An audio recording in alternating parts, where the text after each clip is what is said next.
Hello बच्चों, welcome to our channel study at the class 9th। तो आज मैं पढ़ाने जा रहा हूँ आपको ज्योग्राफी का पहला चैप्टर क्लास 9th। ज्योग्राफी का पहला chapter the earth as a planet. अब देखो, अर्थ एज अ प्लानिट, अर्थ तो प्लानिट है ही, अब उसको उसी में डिफाइन किया गया है कि अर्थ एज अ प्लानिट कैसा है। देखो, शुरुआत में इंट्रोडक्शन देखो क्या।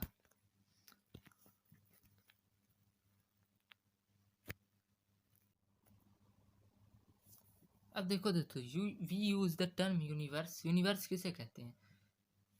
उन सभी चीज़ों को जो स्पेस में हो रही हैं, जो चीज़ स्पेस में हो रही हैं, वो उन सभी चीज़ों को मिला के क्या बनता है? यूनिवर्स। अब ज़्यादातर वैज्ञानिक क्या मानते हैं कि ये जो यूनिवर्स की शुरुआत हुई वो कहाँ से हुई? Was due to the reason big bang. Big bang which occurred about 20 billion years ago, जो 20 बिलियन ईयर्स अगो पहले हुआ। The universe has countless number of galaxies. अब देखो, यूनिवर्स में काउंटलेस नंबर ऑफ गैलेक्सी है, तुम गिन नहीं सकते हो, इतनी गैलेक्सीज हैं। The cluster of stars in the sky is called a galaxy. अब देखो, जो तारे चमकते रहते हैं उनको अगर एक बंडल बना दिया जाए तो उसी को गैलेक्सी कहते हैं। और तारे तुम देखते हो, जब तारे चमकते हैं तो पूरे आसमान में चमकते हैं। तारे तुम गिन सकते हो? नहीं गिन सकते हो। क्यों? कि वो अनगिनत है, काउंटलेस है। देखो, each galaxy in the universe has billions of stars. हर एक गैलेक्सी में बिलियंस ऑफ स्टार्स होते हैं, तुम उनको गिन नहीं सकते हो, बिलियन से भी ज़्यादा भी हो सकते हैं। Our sun is a star and we can see about 6000 stars from the earth at a time. यहाँ धरती से एक समय में तुम 6000 तारों को देख सकते हो। और इसमें बताया गया कि सन भी जो है हमारा, ये सूर्य, ये भी एक स्टार है। They all belong to a galaxy. अब ये जो सारी गैलेक्सी है, ये सन जो है, सूर्य और ये सारे तारे जो हैं, they all belong to a galaxy called the milky way galaxy और द आकाश गंगा। ये अर्थ पे है, ये गैलेक्सी अर्थ पे है। और कई गैलेक्सीज हैं जो अलग अलग प्लानिट पे हैं, जैसे जुपिटर पे अलग है, सैटर्न पे अलग है। सबसे बड़ी जुपिटर पे है एंड्रोमेडा गैलेक्सी। तो एक अलग बात है, इंफॉर्मेशन के लिए बता दूं। अब देखो, आगे बढ़ते हैं। The solar system. Solar system क्या है?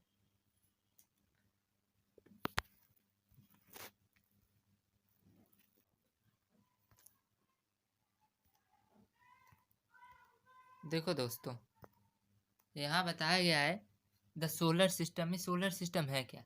देखो, स्टार्स जो होते हैं वो बहुत बड़े बड़े साइज में होते हैं। वो यहाँ से दिखने में छोटे इसलिए दिखते हैं क्योंकि वो यहाँ से बहुत दूर होते हैं, बहुत डिस्टेंस पे होते हैं। यहाँ से तुम्हें लगता है कि बहुत छोटे होंगे, लेकिन नहीं, ये सच्चाई नहीं है, वो बहुत बड़े होते हैं। बस वो छोटे से दिखते हैं क्योंकि हम इतनी दूर से दिखते हैं। और वहीं सूर्य को देखो, सन को देखो, इतना बड़ा दिखता है। क्यों? क्योंकि वो स्टार्स के कंपेरिजन में थोड़ा पास में है अर्थ के, तो इस वजह से वो थोड़ा बड़ा दिखता है। अब जो सन के पास एक फैमिली है, एक तरीके से जैसे हम लोग के पास फैमिली होती है, हर एक के पास, सबके पास फैमिली है, तो सन के भी पास उसी तरीके से एक फैमिली है जिसको हम कहते हैं सोलर सिस्टम। अब जो इस फैमिली के मेन सदस्य हैं वो कौन कौन है? Planets, satellites, asteroids, comets, meteors. और ये सब जो फैमिली है ना, ये सन की, वो सन के द्वारा अट्रैक्ट होती है। किससे? सन की ग्रेविटेशनल फोर्स के द्वारा आपस में अट्रैक्ट होके रहती हैं, साथ में मतलब जुड़ी रहती हैं सन के ग्रेविटेशनल फोर्स के द्वारा। देखो दोस्तों, अब आगे बढ़ते हैं। The sun as a star. अब ये सन एज ए स्टार कैसे दिखता है? The sun is the largest member. ये जो सन है, ये सोलर सिस्टम का सबसे बड़ा सदस्य होता है, सबसे बड़ा सदस्य। और ये किससे बना होता है? Huge wall of very hot gases. बहुत मतलब हॉट गैसेस से बना होता है, एक तरीके से बॉल की तरीके दिखता है। बहुत हॉट गैसेस, पास में इसके तुम जा नहीं सकते हो, पास में जाओगे जल जाओगे। क्यों? क्योंकि बहुत हॉट गैसेस से बना होता है। अब जो डायामीटर है सन का, वो कितना है? 1,392,000 किलोमीटर, जो अर्थ से 109 टाइम्स ग्रेटर है। The sun is about 1.3 million times bigger than the earth. और जो सन है वो 1.3 मिलियन टाइम्स, सोचो इतना ज़्यादा पृथ्वी से वो बड़ा है, बहुत बड़ा है पृथ्वी से। 1.3 मिलियन बहुत ज़्यादा हुआ। तो it is located at an average distance of about 148 million kilometre from the अर्थ। अब देखो कितना पास, कितना बड़ा दिखता रहता है, लेकिन इसकी तुम दूरी देखो 148 मिलियन किलोमीटर की दूरी पर है अर्थ से। सन जो है, सन की बात कर रहा हूँ, 148 मिलियन किलोमीटर दूर है। देखने में कितना पास लगता रहता है। लेकिन देखो, it is the main source of heat and light for all forms of life on the earth. ये जो सन है ये सबको हीट और लाइट देता है। तुम्हें कहाँ से हीट एनर्जी मिलती है? सन से। इतनी ज़्यादा गर्मी क्यों पड़ती है? धूप ज़्यादा निकलती है तो ज़्यादा गर्मी पड़ती है, धूप कम निकलती है तो कम गर्मी पड़ती है। धूप की वजह से क्या होता है, दिन में पूरी तरीके से उजाला होता है, रात में धूप नहीं होती तो अंधेरा पड़ जाता है। सिंपल सी बात। The light from the sun traveling at a speed of about 3000 km per second takes about 8 minutes and 20 seconds to reach the surface of the earth. अब जो सन से लाइट आ रही है वो कितनी तेजी से आ रही है, 300,000 किलोमीटर पर सेकंड। सोचो इतनी तेजी से आती है और कितनी देर में पड़ती है अर्थ पे, 8 मिनट 20 सेकंड्स। उसको 8 मिनट 20 सेकंड्स लगता है सन को अर्थ पे आने में, इतना टाइम लगता है। अब देखो दोस्तों, आगे बढ़ते हैं बच्चों। आगे दिया है द प्लैनेट्स। अब प्लैनेट्स क्या है? प्लैनेट्स भी एक इम्पॉर्टेंट मेंबर्स हैं इस सोलर सिस्टम के। देखो तुम पढ़ते आ रहे हो 8 प्लैनेट होते हैं सोलर सिस्टम में, Mercury, Venus, Earth, Mars, Jupiter, Saturn, Uranus, Neptune. ये 8 प्लैनेट होते हैं सोलर सिस्टम में। All the planets rotate on their axis and also revolve around the sun from west to east. सारे planet west to east मतलब कि anticlockwise direction पे rotate करते हैं। Anticlockwise direction, west to east rotate करते हैं सभी के सभी 8 प्लैनेट्स अपने एक्सिस पे। The path of revolution around the sun is fixed and is called the orbit. और रिवॉल्यूशन किस तरीके से करते हैं? रिवॉल्यूशन करते हैं सन के चारों तरफ एक फिक्स्ड पाथ में, जिसको हम बोलते हैं ऑर्बिट। छल्ले की तरीके होता है एकदम से, उसी में घूम घूम के वो सन की चारों तरफ परिक्रमा करते हैं, रिवॉल्यूशन करते हैं। देखो all planets except Mercury and Venus are satellites also called moons. देखो मरकरी और विनस को छोड़ के, इन दोनों प्लैनेट्स को छोड़ के सभी के पास सैटेलाइट्स हैं, सभी के पास अपना उपग्रह है। जैसे अर्थ का सैटेलाइट क्या है? मून है, सब लोग जानते ही हो। The planets do not have their own light but reflect the light of the sun. Planets के पास खुद की कोई लाइट नहीं होती है, वो क्या करते हैं? सन की लाइट लेते हैं, सन से एक तरीके से लाइट एनर्जी लेते हैं, तब उनके पास लाइट आती है। अब देखो the planets are generally placed in following 2 groups. अब देखो एक होता है इनर प्लैनेट्स, एक होता है आउटर प्लैनेट्स। इनर प्लैनेट्स में कौन कौन आते हैं? Mercury, Venus, Earth, Mars. इसको टेरेस्ट्रियल प्लैनेट्स भी कहा जाता है क्योंकि इसका स्ट्रक्चर जो होता है वो अर्थ से मिलता जुलता, धरती से मिलता जुलता होता है, इसलिए इसको टेरेस्ट्रियल प्लैनेट्स भी बोलते हैं। और दूसरा क्या? Outer planets. ये कौन कौन होते हैं? Jupiter, Saturn, Uranus, Neptune. इसको जोवियन प्लैनेट भी बोलते हैं क्योंकि इसका स्ट्रक्चर जो होता है वो जुपिटर से मिलता जुलता होता है।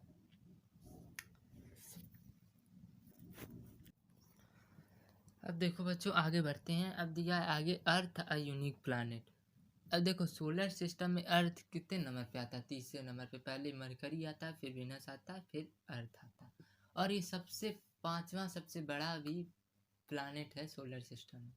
8 प्लैनेट हैं, उसमें पांचवा सबसे बड़ा प्लैनेट भी है Earth. Earth is the home of humankind. इसको होम ऑफ ह्यूमन काइंड भी बोल सकते हैं। क्यों? क्योंकि यहाँ पे सभी लोग यहाँ पे रहते हैं, सभी मतलब सभी लोग। और किसी भी प्लैनेट पे तुम देखो लोग नहीं रहते वहाँ पे, वहाँ पे कोई व्यक्ति नहीं रहता, पर्सन कोई वहाँ पे नहीं रहता। लेकिन अर्थ ही ऐसा प्लैनेट है जहाँ पे ह्यूमन सरवाइव कर सकते हैं। अब देखो the Earth lies between Venus and Mars. Earth की लोकेशन कहाँ होती है? विनस और मार्स के बीच में।